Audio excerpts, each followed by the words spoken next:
আসসালামু আলাইকুম ভিউয়ার্স, দেখুন এখানে আমি বন পেপলি, এটা পেপলি শাক, এটাকে টক পেপলিও বলে, বন পেপলিও বলে। এটা কিন্তু খেতে খুবই সুস্বাদু হয়ে থাকে, একটু টক টক লাগে। ছোট মাছ দিয়ে যদি এটা রান্না করা হয় তাহলে কিন্তু অনেক মজার হয়ে থাকে। দেখুন এটা আদা গাছ, আদা গাছের ভিতর কিন্তু এগুলো হয়েছে। আমাদের বাড়িওয়ালার ছাদে আদা গাছ লাগিয়েছে, সেই আদা গাছের টবের ভিতর কিন্তু এগুলো জন্ম নিয়েছে।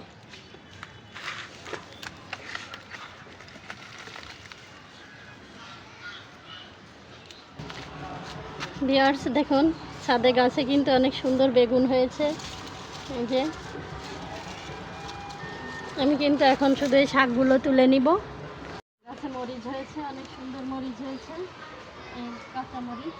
এই মরিচগুলো কিন্তু খুবই সুস্বাদু, ঘিরান দারুণ সুন্দর একটা স্মেল আসে এই মরিচগুলো দিয়ে। এই কাঁচা মরিচ এবং ছোটো মাছ দিয়ে এই শাকগুলো আমি রান্না করব। এই শাকগুলো, এই যে ফুলগুলো আছে, ফুলগুলো ছিঁড়ে ফেলতে হবে। এই শাকগুলো কিন্তু হালকা টক টক লাগে, খেতে কিন্তু খুবই সুস্বাদু। এটা ছোটো মাছ দিয়ে চচ্চড়ি করলে অনেক মজা হয়। এটা আমি ছোটো মাছ দিয়ে চচ্চড়ি করার জন্য তুলে নিয়ে যাচ্ছি।